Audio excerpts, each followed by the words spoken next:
మాజీ ఉప ప్రధాని ప్రముఖ పార్లమెంటేరియన్ జాతీయవాది బీజేపీ సహ వ్యవస్థాపకులు శ్రీ లాలకృష్ణ అద్వానీ గారు 7 దశాబ్దాలుగా చేసిన విశిష్ట పౌర సేవలకు గుర్తింపుగా దేశ అత్యున్నత భారతరత్న పౌర పురస్కారాన్ని అందజేసిన రాష్ట్రపతి శ్రీమతి ద్రౌపది ముర్ము గారు శ్రీ అద్వానీ గారి స్వగృహంలో జరిగిన ఈ కార్యక్రమంలో ప్రధానమంత్రి నరేంద్ర మోదీ గారు, ఉపరాష్ట్రపతి శ్రీ జగదీప్ ధన్కర్ గారు, ఉపరాష్ట్రపతి శ్రీ వెంకయ్య నాయుడు గారు తదితర ప్రముఖులు పాల్గొన్నారు.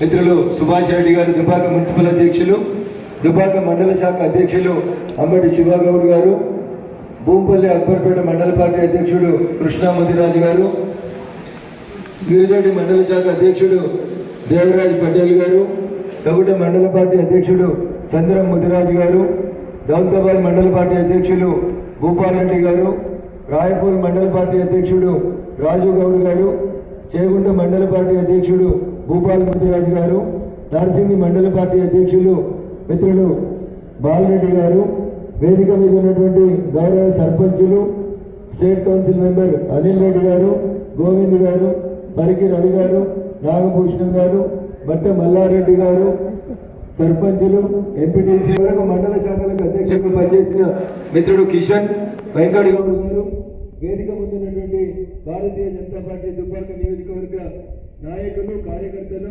ప్రింట్ ఎలక్ట్రానిక్ మీడియా మిత్రులందరికీ పేరు పేరున నమస్కారాలు తెలియజేస్తా ఉన్నాను. చేసి తెలంగాణ సంపదను దోచుకొని ప్రజలని ఫూల్స్ గా భావించినటువంటి మాజీ ముఖ్యమంత్రి చంద్రశేఖరరావు గారికి అబద్ధపు వాగ్దానాలతో, అమలు కానటువంటి హామీలతో, తప్పుడు ప్రచారాలతో అధికారంలోకి వచ్చినటువంటి ప్రస్తుత ముఖ్యమంత్రి రేవంత్ రెడ్డి గారికి ఏప్రిల్ 1 సందర్భంగా, ఫూల్స్ డే సందర్భంగా వారిద్దరు కూడా శుభాకాంక్షలు తెలియజేస్తారు.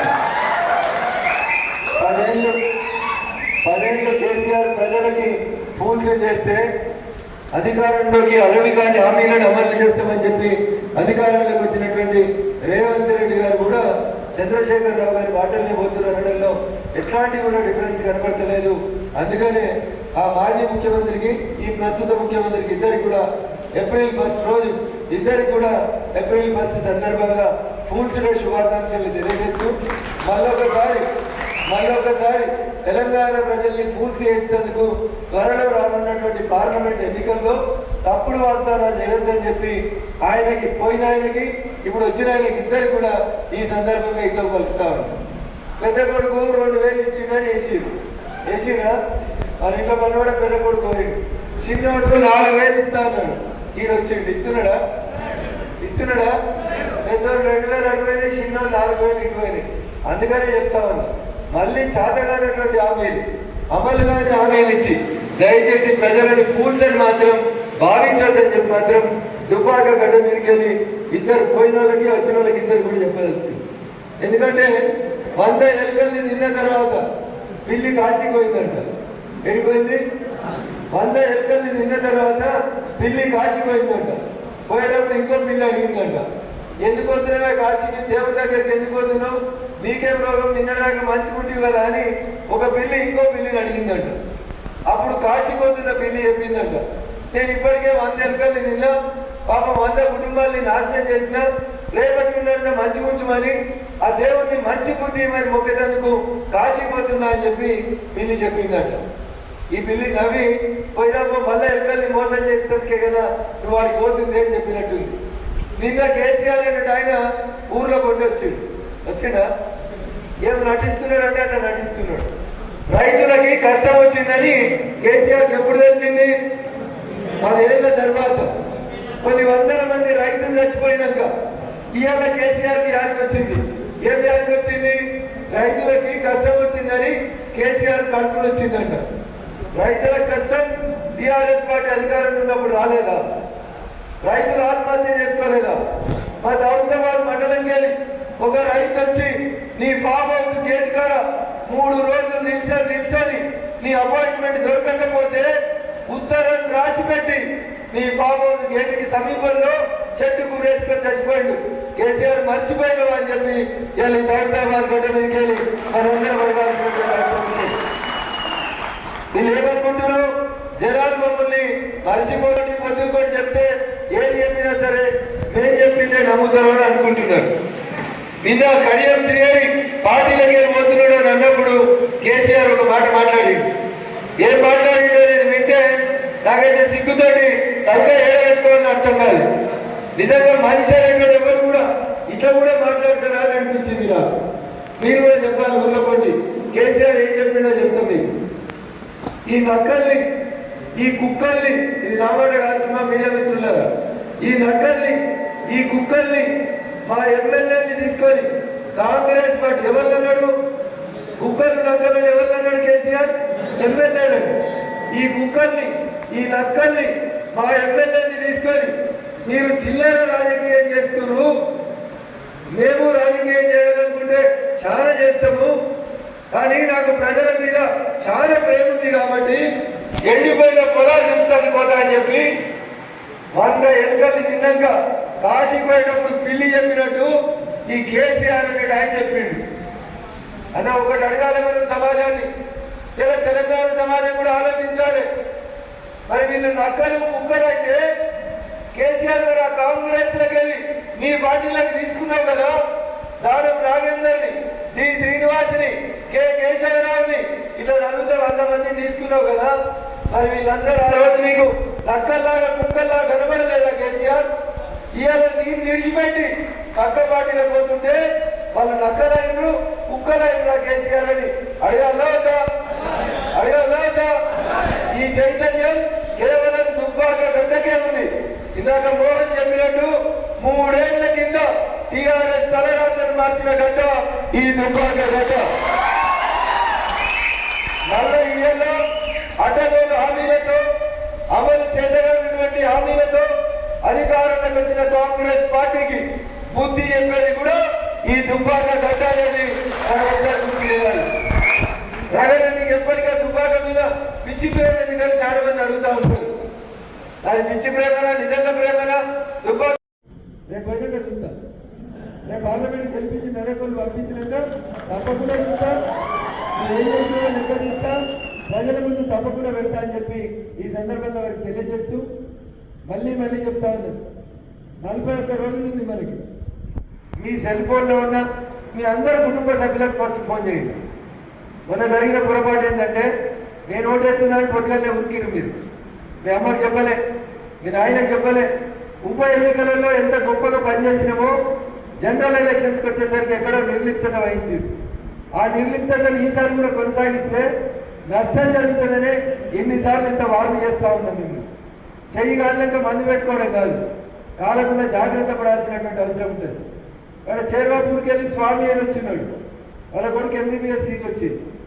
నేను ఎమ్మెల్యేగా ఉన్నప్పుడు కాకతీయ మెడికల్ కాలేజీలో ఎంబీబీఎస్ 3వ సంవత్సరం పూర్తయింది. స్వామి అని ఇక్కడే ఉన్నాడు నాయకుడు, దుబ్బాక పక్కన చేర్వాపూర్ ఊరు వాళ్ళు. వాళ్ళ కొడుకు 3వ సంవత్సరం ఎంబీబీఎస్ అయిపోయి కాకతీయ మెడికల్ కాలేజీలో 4వ సంవత్సరంలో పోయింది. ఎప్పుడు ఫోన్ చేయలేదు, మొన్న ఫోన్ చేసి ఈ ఎలక్షన్ క్యాంపెయిన్ మొదలైన తర్వాత. ఆయన నెంబర్ నా దగ్గర ఫీల్ లేదు, ఎందుకంటే అంతకుముందు చెప్తుంటే అతను మాట్లాడలేదు. మొన్న ఫోన్ చేసిండు, సార్ నేను పలానా స్వామి వాళ్ళకి కొడుతుంది సార్, అప్పుడు నేను డాక్టర్ సీట్ వచ్చినప్పుడు మీరు క్యాంప్ ఆఫీస్కి పిలిచి చాలా మీరు గుర్తున్నారా సార్ అని అడిగారు. డాక్టర్ సార్ గుర్తున్నారు చెప్పు అన్నాను. సార్ నేను ఇక్కడ మా కాకతీయ మెడికల్ కాలేజీలో ఉన్నాయి సార్, మా వాళ్ళందరూ వైవో ఆయన ఎగ్జామ్ అవుతుంది వాళ్ళకి, ప్రొఫెసర్లు వాళ్ళు వీళ్ళు వస్తారు వేరే మెడికల్ కాలేజీలోకి వచ్చి వైవో అడుగుతుంటారు ప్రాక్టికల్ ఎగ్జామ్స్ తర్వాత. వైవో అడిగినప్పుడు మీ ఏ ఊరు అని ఒక ప్రొఫెసర్ అడిగినాడు, అది దుబ్బాక సార్ అని చెప్తే వైవో అయిపోయినాక 15 నిమిషాలు తిట్టినాడు. ఈ దుబ్బాక నాకు బుద్ధి ఉంటారు అందరినీ నోడగొట్టుకుంటారా అని తిట్టినాడు. ఇది నేను గొప్పల కోసం చెప్తలేదు, ఈయనే ఉన్నాడు స్వామి. ఇక వీళ్ళ కొడుకు కాకతీయ మెడికల్ కాలేజీలో ఎంబీబీఎస్ 3వ సంవత్సరం మొన్న అయిపోయింది. అబ్బాయి ఏం పేరు ఉన్నాడు మీ కొడుకు పేరు? అఖిల్ అని ఫైనల్ ఇయర్ ఎంబీబీఎస్లో ఉన్నాడు. ఆ పిల్లగాడు బాగా పడుకుంటూ వైవా అయిపోయినాక హాస్టల్ పోకుండా ఫోన్ చేసిండు, సార్ ఈ మాట నన్ను మా రూమ్మేట్లు కూడా తిట్టింది సార్, ఈసారి నీ పార్లమెంట్ ఎలక్షన్లకి మా కాకతీయ మెడికల్ కాలేజీకి వెళ్ళి నా దోస్తులకు ఒక 20 మంది వచ్చి నెల రోజులు మెదక్ పార్లమెంట్లో ఇది నేనేదో గొప్ప చెప్పుకోవడానికి చెప్తలేదు, నిజంగా చెప్తా ఉన్నా. ఒక సజీవ సాక్ష్యం స్వామి అక్కడే ఉన్నాడు, వేరే వాళ్ళు ఎవరో కాదు. కాకతీయ మెడికల్ కాలేజీకి వెళ్ళి 20 మంది డాక్టర్లు వచ్చి ఏప్రిల్ నెల మొత్తం ఇక్కడ పనిచేస్తామని చెప్పి ఆ పిల్లలు ఒప్పుకున్నారు. ఏం సంబంధమే వాళ్ళకి నాకు? ఏం బంధం ఉన్నది వాళ్ళకి నాకు? ఏం బంధం లేని ఊరోజు వచ్చి పనిచేస్తున్నప్పుడు 3 ఏళ్ళు మీతో కలిసి మీ కుటుంబంలో ఉండకపోయినా మీ కుటుంబ సభ్యుడిగా మీతో పేరు బంధం పెట్టుకున్న రఘునందన్ కోసం మీరు 30-40 రోజులు పనిచేయడంలో ఎవరికైనా అవస్తుందా? ఎవరికైనా ఇబ్బంది ఉందా? ఇబ్బంది ఉంటే చేతులు ఎత్తురి, ఇబ్బంది ఉంటే చేతులు ఎత్తురి. ఎవరు ఎత్తలేదు ఎక్కాల తెలుగులో బిజీ ఉన్నారు నాయకులు ఏం చేస్తారు ఎత్తుతుంది. ఈ 41 రోజులు మేము మండల దీక్ష తీసుకొని పనిచేస్తామనేటప్పుడు చేతులు ఎత్తురి. వెనకాల వాళ్ళు ఎత్తిరా? ఎంతవరకు ఎత్తిరా? ఎవరు చూస్తలేరని ఎత్తుతలేరా? చాలా ఒకసారి ఫోటో తీసుకోవాలి. మరో ఇంత మాటలు చెప్పిపోతారా పని చేస్తారా? ఈ ముంగటి వరుసలు పని తీసుకోకుండా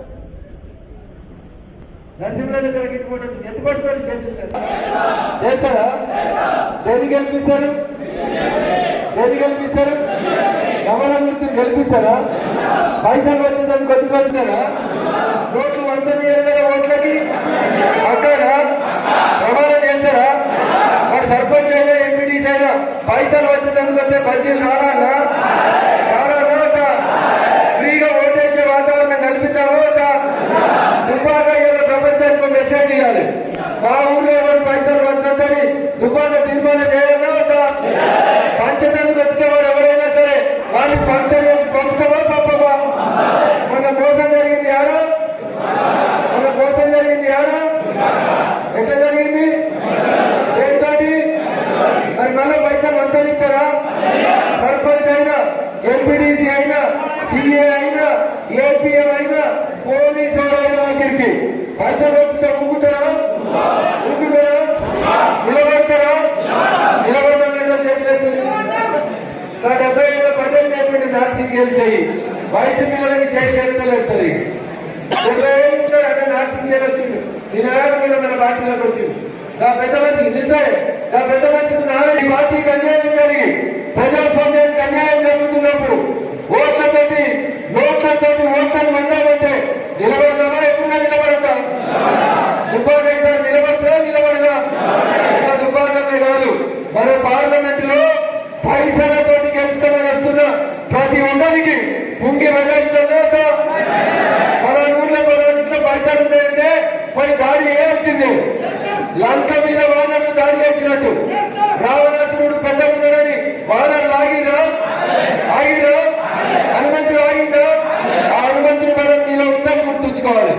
నేను మళ్ళీ చెప్తా ఉన్నా, ఎవరైనా సరే పైసలు పంచుకోడు పంచని ఈసారి నీ పార్టీలు కూడా ఎవరికైనా పక్క పార్టీ దగ్గర కోమటిలో పనిచేసి పైసలు తెచ్చుకుంటుండని తెలిస్తే నువ్వు ఎవరు వారి నిలబెట్టాలి. జాగ్రత్త ఉండాలని చెప్తున్నారు అందరికి. ఇది నేను చెప్తలేదు, నరేంద్ర మోడీ గారు చాలా స్పష్టంగా చెప్పింది. మనం ధర్మం కోసం పనిచేస్తా ఉన్నాం. దేనికోసం పనిచేస్తుంది మోడీ గారు? ఎన్నేళ్ళ పనిచేయబట్టి 21 ఏళ్ల నుంచి ఏ ఒక్క రోజున లీవ్ తీసుకున్నారా? పైసలు పట్టుకెళ్ళిందా? మన నాయన 3 సార్లు ముఖ్యమంత్రి ఉంటే ఆయన ముఖ్యమంత్రి అయిందా? మన నాయన ప్రధానమంత్రి ఉంటే ఆయన ప్రధానమంత్రి అయిందా? చిన్న కార్యకర్త స్థాయికి వెళ్ళి కార్యకర్తల పునాదులుగా ఎదిగి ఇలా ఈ స్థాయిలోకి వచ్చింది నరేంద్ర మోడీ గారు. ఎంత గొప్ప నాయకుడు ఉన్న పార్టీలో పనిచేస్తున్న మనం ఎట్లా పనిచేయాలి? నరేంద్ర మోడీ వారసులకు ఎట్లుండాలి? ఏడు అన్యాయం జరిగితే అవి అడ్డుకోవడంగా నిలబడాలి. నిలబడాలా వద్దా? 4 నెలల తర్వాత మళ్ళీ ఇలా ఊర్లలో పెడుతుండు మీ ఎమ్మెల్యే సాబ్. ఏం తీసుకొని వస్తుండు? పైసలు ఇచ్చిన ఆయన వచ్చిండు కాబట్టి పైసలు వంచేందుకు వస్తుండు.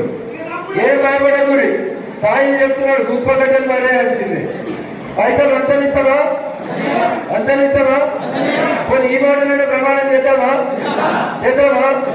ఈసారి ఈ దీక్ష తీసుకుందామని చెప్పిన నాగముస్లిమూరు ఇబ్రాహింపూర్కి సెల్ వచ్చింది పద్మాని. పాపం ఎలక్షన్లలో తిరుగుతూ ప్రచారం చేసిపోతుంటే అన్నకి ఇది మా ఇల్లు అని చూపించింది. నా కళ్ళకి వెళ్ళి నీళ్ళు వచ్చినాయి. సగం ఊరిపోయింది ఇల్లు, ఊరబెంకల ఇల్లు, సగం తాటిపత్రి కప్పుకుంది. అయినా నా కోసం 30 రోజులు మన రాష్ట్ర శాసనసభ ఎన్నికలలో పనిచేసింది సోదరి పద్మ. కానీ ఆమె అదృష్టమో నా దురదృష్టం కానీ మొన్న నేను గెలవలేకపోయినా తనకు చెప్పిన నేను గెలవగానే తల్లి నీకు 2 BHK ఒకటి కట్టిస్తా అని చెప్పిన చేయలేకపోయినాం. రేపు భగవంతుడు అవకాశం ఇస్తే ఖచ్చితంగా రేపు ఎంపీ అయిన తర్వాత ఖచ్చితంగా పద్మక్క లాంటి వాళ్ళను గుర్తుపెట్టుకొని పనిచేస్తామని చెప్తా ఉన్నాం. ఇప్పుడు నాగభూషణం గారికి నా సలహా సూచన ఏంటంటే, నాగభూషణం కూడా నాలాగానే నోడున్నాడు. మా బాలేశ్వరి చింతా సంతోషులు మాట్లాడారు. అందుకని నేను ఊర్లో కొట్టి పోయి ప్రతి ఊర్లో మండలాధ్యక్షుడు తన బాధ్యతగా తీసుకొని ప్రతి ఊర్లో 10 మోటార్ సైకిళ్ళకి జెండాలు కట్టే బాధ్యతను తీసుకోవాలి. తీసుకుంటే మన మండల ప్రెసిడెంట్ ఎవరంటే నిలిచారు స్టేజ్ మీద.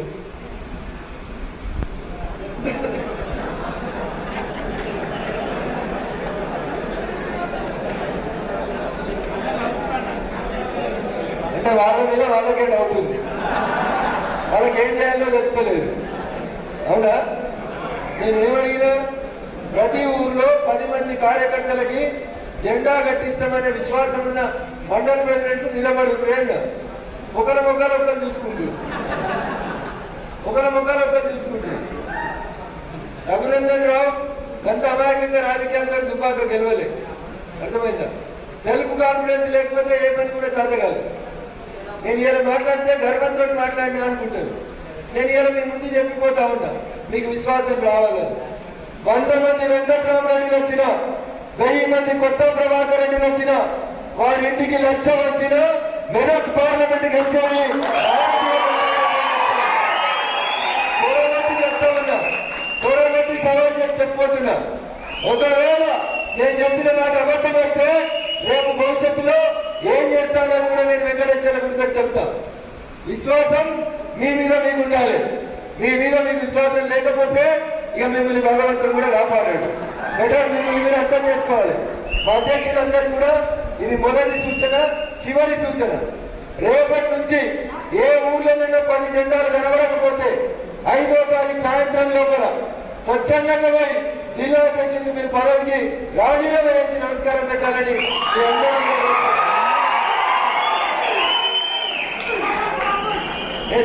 ఆర్డర్. ఇది ఆర్డర్గానే చెప్తా ఉన్నా. ఎందుకంటే దేశమంతా మెదక్ దిక్కు చూస్తుంది. తెలంగాణ సమాజం అంతా రఘునందన్ ఎటువంటి పని దుబ్బాకని ఆలోచిస్తుంది. చంద్రం మీద విభీషణ్ పడదు, విభీషణ్ మీద సామిరెడ్డి పడదు, కానుగంటి సింగ్ మీద కమలాకర్ పడదు, ఒకరి మీద ఒకరికి పడదు. ఏం జరిగింది? అల్టిమేట్ గా మీ కడుపులో ఉన్న గ్యాస్ తోటి ఎవరికి నష్టం జరిగింది? మీకే నష్టం జరిగింది, నాకేం జరగలేదు. రఘునందన్ ఏడున్నారు ఇట్లా ఉంటాడు. రఘునందన్కి ఏం పడక పడదు. 2018 ఓడిపోయినా భయపడి పోలేదు, 19 ఓడిపోయినా భయపడి పోలేదు, 20 కడుపులో పేరు లేదా కొట్లాడినా గెలిచినాకేనా లేదా? అప్పుడు ఇంతమంది లేదు దుబ్బాక బీజేపీలో ఉన్నారా? బలగం తయారైందా? బలగం సింబల్ ఉంటుంది. ఒకసారి ఇంటికి పోయి మనోడు ఉంటేది, పక్కింట్లో ఉంటేది అనేది తెలుస్తుంది. నీకు కూరగాయలు ఉంటే నువ్వు ముద్దాడుతూ అందంగా ఉంటుంది. అంతేనా? పోయి కరీంనగర్ ఎంపీ తోటి ఫోటో దిగుతాం, పోయి నిజామాబాద్ ఎంపీ తోటి ఫోటో దిగుతాం, పోయి మల్కాజ్గిరి ఎంపీ తోటి ఫోటో దిగుతాం. పక్కింట్లో కూరలు తెచ్చుకొని ముద్దాడతామంటే ఇక అది నీ గౌరవమో నీకు అవమానం అనేది ఒకసారి నువ్వు ఆలోచించుకోవాలి. మెదక్ ఎంపీ గెలుస్తావా పక్క ఎంపీలో గెలిపి బొమ్మ దిగి తలవంచుకుంటావా అనేది ఒకసారి ఆలోచించుకోవాలి. ఇలా బాధతో మాట్లాడుతున్నా, ఆవేశంగా మాట్లాడుతున్నా. మీరు చేసిన తప్పులేదో మీకు అందరికి తెలుసు. గుండె మీద చేసుకొని ఆలోచించుకోండి. ఇలా రఘునందన్ రావు గెలుపుని నేను మళ్ళీ చెప్తున్నా. హరీష్ గారు ఆపలేడు, కొత్త ప్రభాకర్ రెడ్డి ఆపలేడు, వెంకట్రామరెడ్డి రెడ్డి ఆయన కూడా ఆపలేడు. ప్రజలు డిసైడ్ అయి ఉన్నారు. రఘునందన్ ముఖం చూసి కాదు, నరేంద్ర మోడీ ముఖం చూసి పార్టీ అవకాశం ఇచ్చింది. కాపాడుకుంటారో మీ కర్మ, చంపుకుంటారా సాదుకుంటారా మీ ఇష్టం. నేను మళ్ళీ చెప్తా ఉన్నా. ఇందాక ఒక మిత్రుడు అన్నాడు పటాన్చర్లో అది నిజంగా జరిగింది. ఎన్ని మాటలు అన్నారో తెలుసా దుబ్బాకని. నేను రోడ్డు పైన 4 రోజులకు పోతే నేను ఒకటే మాట చెప్పిన, అరే మీకు తెలియదు, మీ లెక్క మా దుబ్బాకలకు పైసలు లేకపోవచ్చు కానీ ప్రారంభించి కొట్లాడుతారు. నా కోసం కొట్లాడేది కాబట్టి నేను బై ఎలక్షన్లకు వెళ్తున్నాను. ఏదో చిన్న కారణాలతో ఒక్కసారి ఓడిపోగానే దుబ్బాకలు చెడ్డాలని మీరు మాట్లాడదు. కానీ పటాన్చర్లందరినీ ఖండించి వచ్చిన నేను, అది నాకు మీ మీద ఉన్న ప్రేమ, అది నాకు మీ మీద ఉన్న స్వతంత్రం.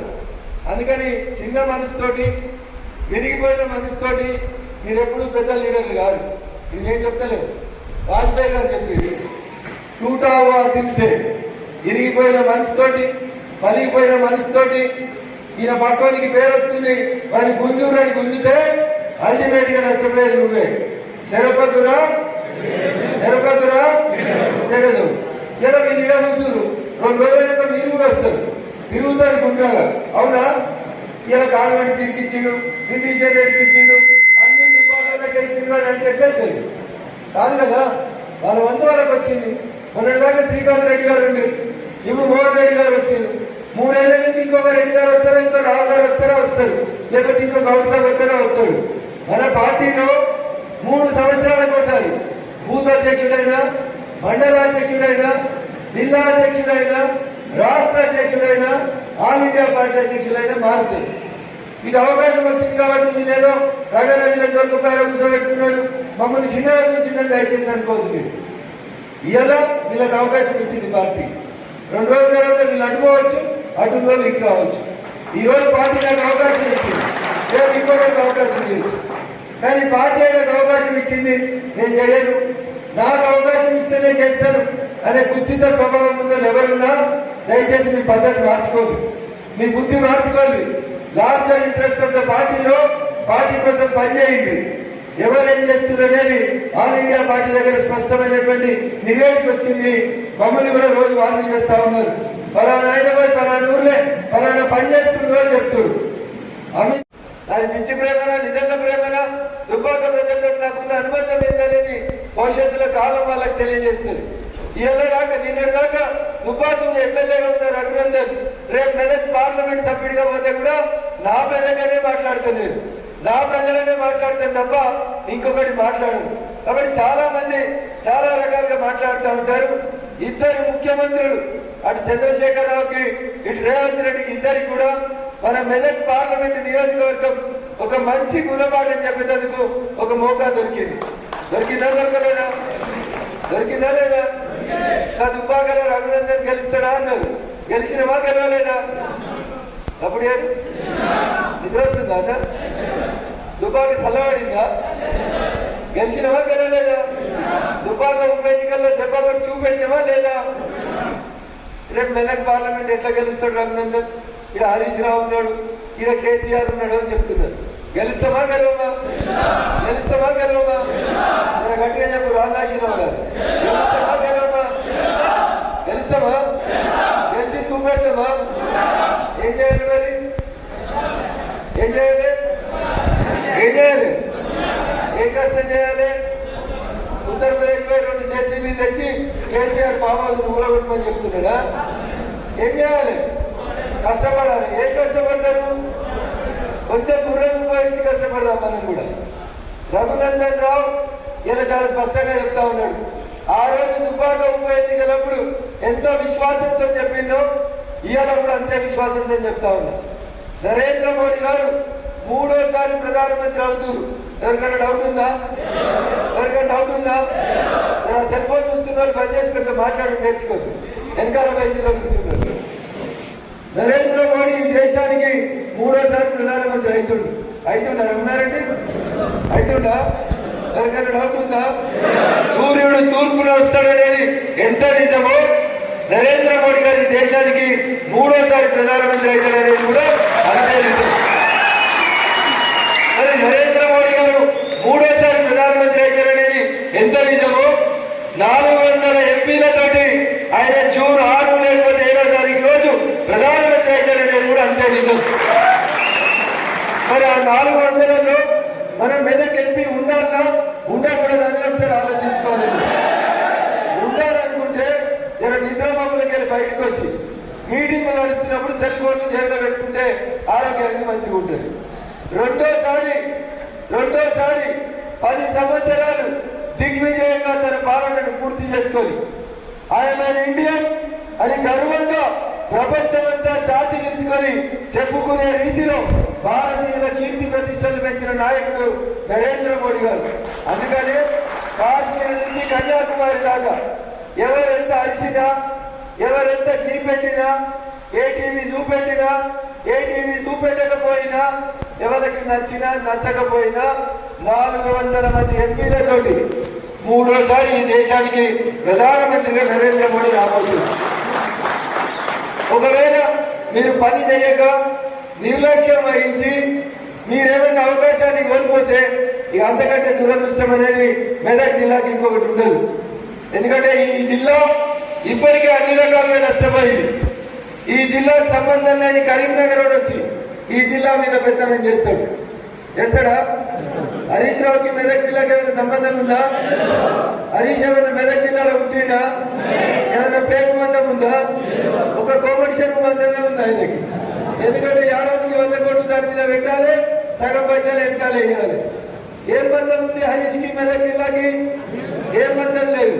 610 జీవో అమలు చేస్తే అందరికంటే ముందుగా తల్లి తగిలేయాల్సిన ఎవడంటే హరీష్ రావు అనేటాడు తప్ప ఇంకొకడు కాదు. నిన్నటి దాకా మెదక్ ఎంపీ ఉన్నాయన. ఏ జిల్లా అయినా నిజామాబాద్ జిల్లా ఆయన.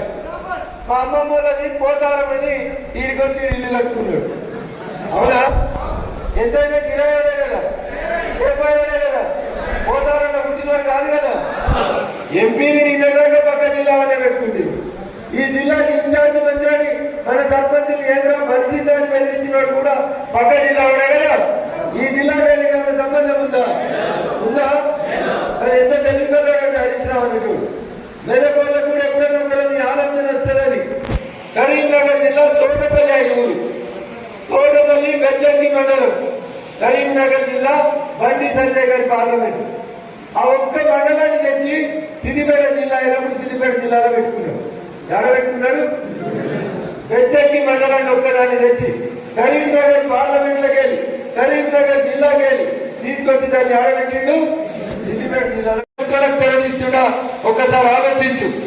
పట్టణంలో ప్రెస్ మీట్ పెట్టి మీ దోస్తు పేరు, వాళ్ళ ఆఫీస్ పేరు, అక్కడ ఏం జరుగుతుంది అనేది త్వరలోనే ప్రజల ముందు ఉంచుతారు. మీరు పొంగులేటి శ్రీనివాసరెడ్డి ఇద్దరు మాట్లాడుకొని రఘునందన్ని ఆపేటందుకు ఇద్దరు పొత్తుల వెంకటరామరెడ్డిని పెట్టి నీలం మధురను కులం పేరు మీద వేస్తున్నా, లేకపోతే నీలం మధుని తడిగుండ తడి కొట్టుకోవాలనుకుంటున్నా ఒకసారి గుజరాత్ సోదరులందరూ కూడా ఆలోచించాలి. భారతీయ జనతా పార్టీ మెదక్ పార్లమెంట్ పరిధిలో 7 ఎమ్మెల్యేలు ఉంటే 3 ఎమ్మెల్యేలకు గుజరాత్ సీట్లు ఇచ్చింది. ఎంతమందికి ఇచ్చింది? 3. మెదక్ నుంచి విజయ్ కుమార్ గుజరాత్, సంగారెడ్డికి వెళ్ళి రాజు గుజరాత్, గజ్వేల్కి వెళ్ళి ఈటల రాజేందర్ గుజరాత్కి ఇచ్చింది. కాంగ్రెస్ అమెరికన్ ఇచ్చిందా? కాంగ్రెస్ అమెరికన్ ఇచ్చిందా? గెలిచిరా కాంగ్రెస్ కి గుజరాత్ ఎమ్మెల్యే. ఇంకొక ఎమ్మెల్యే ఇచ్చిన మనం పటాన్చెరుకి వెళ్ళి నందీశ్వర్ గౌడ్ గారికి ఇచ్చినాం. 4వ ఎమ్మెల్యే కూడా బీసీ బిడ్డగా ఇచ్చింది భారతీయ జనతా పార్టీ. 5వ సీటు నర్సాపూర్ మురళీ యాదవ్ గారికి ఇచ్చినాం. 7 అసెంబ్లీ సీట్లుంటే 7 5 సీట్లని బీసీలకు ఇచ్చింది. 1 దూది శ్రీకాంత్ రెడ్డికి ఇచ్చింది. 2వ సీటు రఘునందన్ రావుకి ఇచ్చింది. మరి ఆ రోజు ఎవరో గుర్తుకు రాలే. ఈయన వచ్చి కులం పేరు మీద ఓట్లు వేసేందుకు కొత్త నాటకాలకు తెరలేపుతున్నారు.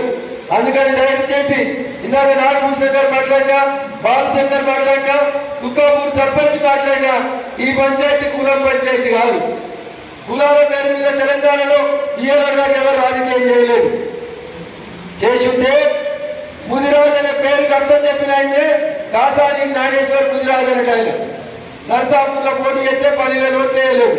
అది గుర్తుకోవాలి. నాగభూషణం అన్న సామాజిక వర్గాలలో అణగారిన వర్గం, సామాజిక వర్గాలలో అణగారిన వర్గం, అసలు పేదలు ఉండేటువంటి వర్గం, దళితులలో మేము మాదిగలం అని చెప్పుకోవడానికే గర్వకారణమైనటువంటి మందకృష్ణ మాదిగ గారిని కూడా గెలవలేదు మాదిగ సోదరులు. ఒకసారి ఆలోచించాలి. కాబట్టి కులం పేరు మీద మేమెవరము గెలుస్తాం, మేమెవరమే రాజకీయం చేస్తామని మిత్రుడు మధు అనుకుంటే ఆయనను కూడా తడిగుంటతోటి కాంగ్రెస్ అధినాయకత్వం గొంతు వస్తుందనేది మాత్రం నేను ఈ సందర్భంగా చెప్పదలుచుకున్నాను. వెంకటరామరెడ్డి అటు కాంగ్రెస్ ని ఇటు బీఆర్ఎస్ ని ఇద్దరిని కూడా ఆయన దగ్గర ఉన్నటువంటి ఆర్థిక వనరులతోటి మేనేజ్ చేసి రేపు మెదక్ పార్లమెంట్కి వెళ్తామని వచ్చాడు. ఏం చేయాలి మరి దుబ్బాకోళ్ళు? ఏం చేయాలి? హుషారు ఉండాలా?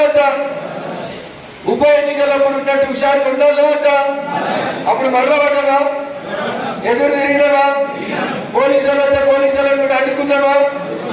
అప్పుడు ఎక్కడో అక్కడ కొట్లాడినా కొట్లాడలేదా? మరి వీళ్ళు ఎందుకు ఆ చైతన్యం సేవ గురించి తగ్గిపోయిందో ఒకసారి ఆలోచించాలి. దయచేసి ఇది మనందరి జీవితాలకు సంబంధించినటువంటి అంశం.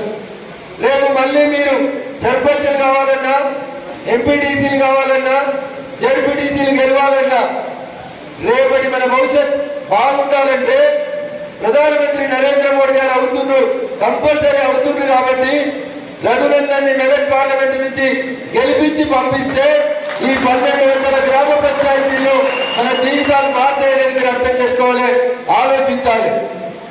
ఏమైతుంది, నేను ఒకరు లేకపోతే నాకు 1000 రూపాయలు ఇచ్చిర్రు, నాకు 2000 ఇచ్చిర్రు అనేటువంటి ఆలోచన ఎవరైనా చేస్తే మొత్తం నష్టం పార్టీకి జరుగుతుంది తప్ప రఘునందన్కి నష్టం జరగదు. అందుకని దయచేసి ఒకసారి అర్థం చేసుకోవాలి.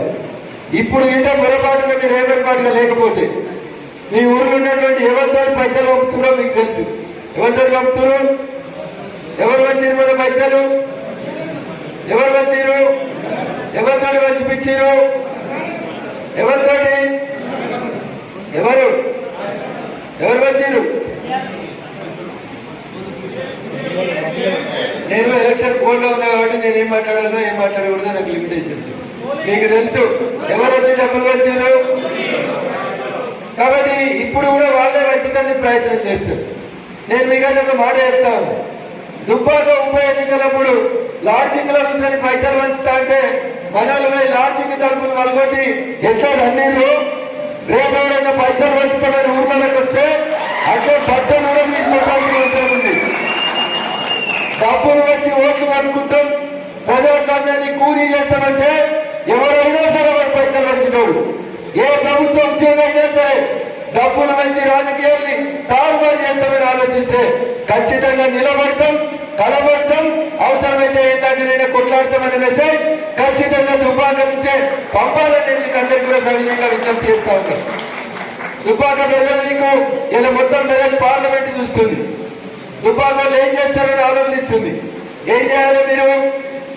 దుబ్బాకలో మీ ఊర్లు మీరు తిరగడంతో పాటు అన్ని ఊర్లకి నాగభూషణ గారు ఉన్నారు, ఒక ఆర్ఎస్పీ వాళ్ళ కులపల దగ్గరికి పోవాలి.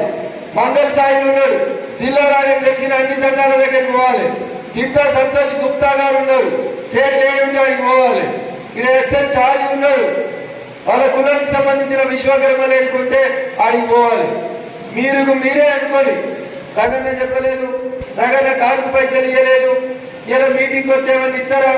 ఇవన్నీ దయచేసి బంద్ చేసి మిమ్మల్ని మీరు నాయకులుగా గుర్తించుకొని రేపు మీరు కాబోయే నాయకులుగా ఆలోచించుకొని మీరు గ్రౌండ్ లో యుద్ధం చేస్తే ఈ గెలుపు అనేది సాధ్యపడుతుంది. ప్రజలందరూ కూడా విశ్వాసంతో ఉన్నారు రఘునందన్ రావుని గెలిపియాలని. ఇది నేనేదో మీకు ఉత్తరే చెప్తలేను. ఇందాక ఎవరో చెప్పారు సోషల్ మీడియాలో ఇంత పర్సెంటేజ్ అంత పర్సెంటేజ్ అని. అబద్ధాలు పెట్టాల్సిన అవసరం లేదు. అమిత్ షా గారి టీం చేసిన సర్వేలో తెలంగాణలో అందరికంటే ఎక్కువ ఓట్లు వచ్చినటువంటి పార్లమెంట్ 47% ఓట్లు వచ్చి అందరికంటే ఎక్కువ ఓట్లతోటి మొదటి స్థానంలో ఉన్న పార్లమెంట్ మెదక్ పార్లమెంట్. కానీ ఈ మాట ఏంటి, దుబ్బాక ఎన్నికలలో కూడా మీరు ఇట్లే మోసపోయింది. చివరి నిమిషం దాకా మనమే నెంబర్ 1 స్థానంలో ఉన్నాం. 24 గంటల ముందు మీరు నిద్రపోయిన దొంగలు వచ్చి ఊళ్ళని మంచుకున్నారు. ఇప్పుడు కూడా చెప్తా ఉన్నాం మీకు 147% ఓట్లతోటి మనం నెంబర్ 1 స్థానంలో ఉన్నాం. లాస్ట్ 2 రోజులు మళ్ళా దొంగలు ఊర్లలో పడకుండా కాపలా ఉండాల్సిన బాధ్యత ఎవరిది? కలపడమని చెప్తాడు. ఇంకా అవసరం ఉంటే ఏడమైన పంచాయతీ పెట్టమని చెప్తాం. పెట్టాలా ఉందా? మనల్ని మోసం చేస్తే ఊరుకోవాలా? పైసలు వచ్చితే ఊరుకోవాలా? పక్కపట్ల వచ్చి పైసలు పంపుతుంటే ఇంటింటికి ఓట్లకు పైసలు ఇస్తుంటే ఊరుకోవాలా? లైన్ లో నిల్చొని పైసలు ఇస్తుంటే చూస్తూ ఊరుకుంటారా? ఒకసారి పౌర్ణమి ఉన్నందుకే ఎంత నష్టం జరిగిందో మనం చూస్తా ఉన్నాం. అవునా? మరి మళ్ళీ రేపు కూడా అట్లా ఉందామా? ఎదుర్కొందామా? ఉంటారు కొందరు మన పార్టీలో కూడా. మన పార్టీలో ఉండి మన కండువాలు వేసుకొని ఒకరిద్దరు అడుగుకు వంట పడుతున్నారు. పార్టీ గుర్తించింది, హైకమాండ్ గుర్తించింది. ఎందుకంటే చంద్రశేఖరరావు అనేటోడే ఫ్లగులు పెట్టి ఎవరితో మాట్లాడుతున్నారో వింటుంటే మనం వినడానికి రాదా? వస్తారా రాదా? అప్పుడే రాదా? కానీ భారత ప్రభుత్వం నరేంద్ర మోడీ గారి నాయకత్వంలో అట్లాంటి తప్పు చేస్తలేదు, తప్పు చేయదు కూడా, తప్పు చేయమని కూడా చెప్పదు. ఎందుకంటే సంస్కృతి సంస్కారం కలిగినటువంటి పార్టీ. కోడలు ఫోనీలు అల్లుని ఫోనీలు అని ఎవరైనా చెప్తాడా? ఆఖరికి పిల్లల ఫోన్లు కూడా ఇమ్మంటారా? కుటుంబ సభ్యుల ఫోన్లు కూడా వింటాడా ఎవరైనా? చంద్రశేఖరరావు అనేటోడు విన్నాడు. ఎవడు విన్నాడు? అల్లుడు హరీష్ ఫోన్ కూడా విన్నాడు. అందుకనే వాడు పొట్టబాజు మాటలు మాట్లాడిండని 6 నెలలు మంత్రి పదవి కూడా ఇవ్వలేదు. ఇచ్చిండా? ఇవన్నీ వాస్తవాలు. నేనేదో కడుపు ఉపశక్తి అని చెప్తలేను ఆయన మీద. ఇవన్నీ వాస్తవాలు. కానీ ఒకటి అర్థం చేసుకోవాలి. ఈ జిల్లా మీద ఈ జిల్లా మంత్రిగా పనిచేసినటువంటి హరీష్ రావు అనేటువంటి పెత్తనం పోకపోతే దుబ్బాక ఎప్పటికీ కూడా ఇట్లా వెనుకబడి ఉంటుంది. అందుకని మీరు అర్థం చేసుకోండి. నేను పోయి గజ్వేల్లో చెప్పిండు గజ్వేల్ డెవలప్మెంట్ ని రఘునందన్ ఆపుతున్నాడు అని. ఎప్పుడైనా గజ్వేల్ వాళ్ళకి పైసలు ఇవ్వద్దని అన్నామా మనం? రఘునందన్ ఉన్నాడా? గజ్వేల్కి వచ్చింది మాకెందుకు రాదు అన్నాడు తప్ప గజ్వేల్కి ఎందుకు ఇచ్చినవని ఈ రోజు దాకా మాట్లాడలేదు.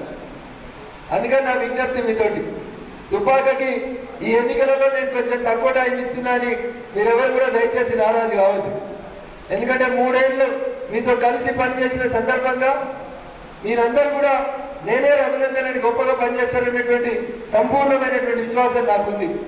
ఈ 40 రోజులలో నేను 4 రోజులు మిమ్మల్ని కలిసినా కలవకుండా నన్ను గెలిపించడానికి మీరే కంకణ బద్దులై మొత్తం పార్లమెంట్ తిరగాలని నేను మీ అందరికీ కూడా సవినయంగా విజ్ఞప్తి చేస్తా ఉన్నా.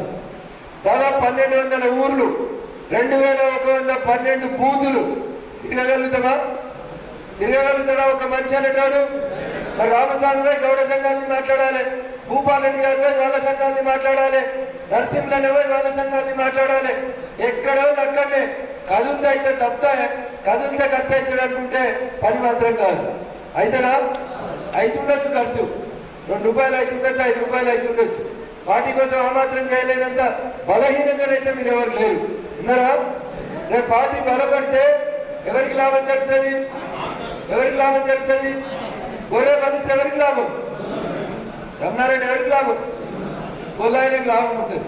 ఎందుకు లాభం వస్తుంది? గొల్లాయనకి 5 కిలోలు ఉన్నప్పుడు అమ్మితే 5,000 వస్తుంది. 10 కిలోలు అయినాక అమ్మినామనుకోరి ఎవరికి లాభం వస్తుంది? ఆయనకు 10,000 వస్తాయి. అందుకని 2 గణేష్లు ఉన్నారు నవ్వుతూరు. దౌలతాబాద్కి 2 గణేష్ యాదవ్లు ఉన్నారు, వాళ్ళిద్దరు నవ్వుతూరు. అందుకని మీరు ఒకటి అర్థం చేసుకోండి. రఘునందన్ ఎంత ఎదిగినా, రఘునందన్ ఏ స్థాయికి పోయినా, రఘునందన్ ఆశా శ్వాస అంతా ఏడుంటుందంటే ఏడుంటది. అలా దుబ్బాకలో ఏం చేయాలి? ఇలా పార్టీ రఘునందన్కి అవకాశం ఇచ్చి పార్లమెంట్కి రమ్మని పిలుస్తుంది. ఏం చేయాలి? పని చేస్తారా? రేపటి నుంచి నాగభూషణ చెప్పినట్టు దీక్ష తీసుకుంటారా? బండికో జెండా ఉంటుందా? వీడికి వచ్చిన రేపు మీరందరూ రేపటి నుంచి బండికి జెండా కడతారా? చేస్తారా? ప్రమాణం 41 రోజులు దీక్ష తీసుకుంటామని చేస్తారా? బండికి అందరూ జెండా కడతారా? పార్టీ జెండా కడతారా? కొంతమంది వెనకాల ఉన్న వాళ్ళు అందలేరు, కడతారా జెండా? చూస్తాం రేపటి నుంచి టీవీలో చూపెట్టాలి. దుబ్బాక నియోజకవర్గంలో ప్రతి ఊర్లో 10 మోటార్ సైకిళ్ళకి జెండాలు కనబడుతున్నాయని చెప్పాలంటే ఈ దీక్ష తీసుకుందామని చెప్పిన నాగభూషణ ఊరు ఇబ్రాహింపూర్కి సెల్ వచ్చింది పద్మాని. పాపం ఎలక్షన్లలో తిరుగుతూ ప్రచారం చేసుకుపోతుంటే అన్నకి ఇది మా ఇల్లు అని చూపించింది. నా కళ్ళకి వెళ్ళి నీళ్ళు వచ్చినాయి. సగం ఊరిపోయింది ఇల్లు, ఊరబెంకల ఇల్లు, సగం తాడిపత్రి కప్పుకుంది. అయినా నా కోసం 30 రోజులు మన రాష్ట్ర శాసనసభ ఎన్నికలలో పనిచేసింది సోదరి పద్మ. కానీ ఆమె అదృష్టమో నా దురదృష్టమో కానీ మొన్న నేను గెలవలేకపోయినా తనకు చెప్పిన నేను గెలవగానే తల్లి నీకు 2 BHK ఒకటి కట్టిస్తా అని చెప్పిన చేయలేకపోయినా రేపు భగవంతుడు అవకాశం ఇస్తే ఖచ్చితంగా రేపు ఎంపీ అయిన తర్వాత ఖచ్చితంగా పద్మక్క లాంటి గుర్తుపెట్టుకొని పనిచేస్తామని చెప్తా ఉన్నాం. ఇప్పుడు నాగభూషణం గారికి నా సలహా సూచన ఏంటంటే, నాగభూషణం కూడా నాలాగానే నోడున్నాడు. మా బాలేశ్వరు చింతా సంతోషులు మాట్లాడారు. అందుకని నేను ఊర్లో కొట్టి పోయి ప్రతి ఊర్లో మండలాధ్యక్షుడు తన బాధ్యతగా తీసుకొని ప్రతి ఊర్లో 10 మోటార్ సైకిళ్ళకి జెండాలు కట్టే బాధ్యతను తీసుకోవాలి. తీసుకుంటామనే మండల ప్రెసిడెంట్ ఎవరంటే పిలుస్తారు స్టేజ్ మీద.